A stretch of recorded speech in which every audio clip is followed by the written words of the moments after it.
अयोध्या की मिल्कीपुर सीट को लेकर सियासत हाई है। यूपी के 10 विधानसभा सीट में से 9 पर उपचुनाव की तारीख का ऐलान हो गया है, लेकिन मिल्कीपुर सीट पर पेंच फंसा हुआ था। अयोध्या की मिल्कीपुर विधानसभा सीट पर उपचुनाव का रास्ता साफ हो गया है। बीजेपी के पूर्व विधायक बाबा गोरखनाथ ने अपनी याचिका वापस लेने का ऐलान किया है। आज इलेक्शन कमीशन ने महाराष्ट्र और झारखंड विधानसभा इलेक्शन और उत्तर प्रदेश में उपचुनाव की घोषणा की।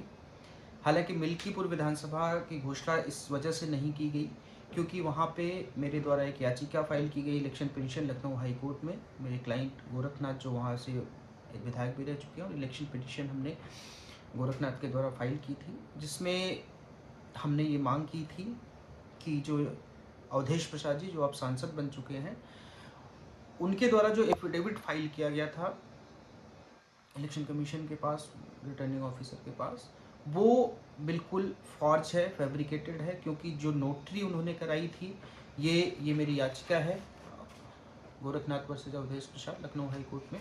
इसमें जो नोटरी कराई गई थी, जो राकेश कुमार श्रीवास्तव जो अधिवक्ता, ऐसा दिखाया गया कि इनसे नोटरी कराई गई थी, उन अधिवक्ता महोदय का जब हमने आरटीआई लगाकर पता किया तो उन अधिवक्ता महोदय की नोटरी, ये देखिए यहाँ पे अगर आप पढ़ेंगे तो उन अधिवक्ता महोदय की नोटरी एक्सपायर हो चुकी थी 2011 में, जबकि 2022 के जब चुनाव हुए थे उस इलेक्शन में इसी अधिवक्ता द्वारा नोटरी कराई गई थी।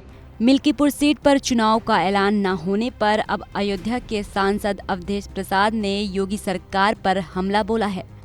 यहाँ के देवतुल्य मतदाता और सभी समाज के सभी वर्ग के लोग पूरी तैयारी में हैं कि कब हमें मौका मिले हम भी उसी तरह से इतिहास बनाएं जिस तरह से अजीत प्रसाद के पिताजी अवधेश प्रसाद को जिताकर एक इतिहास बना है। उसी तरह से अजीत प्रसाद को जिताकर एक इतिहास पूरे प्रदेश और देश में बनाने के लिए देवतुल्य मतदाता और सभी सम्मानित बुजुर्ग, माताएं, बहनें, बेटियां और समाज का हर वर्ग तैयार बैठा है।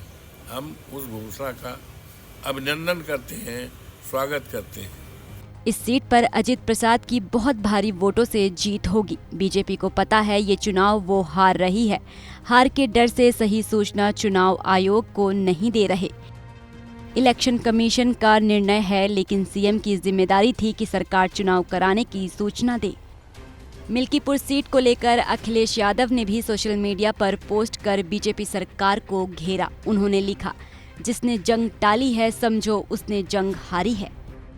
मिल्कीपुर सीट पर साल 2022 में हुए विधानसभा चुनाव के नतीजे का मामला अभी इलाहाबाद हाई कोर्ट में लंबित है।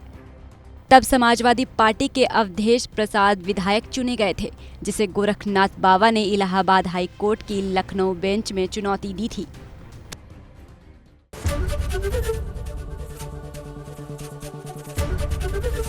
एबीपी गंगा, खबर आपकी, जुबान आपकी।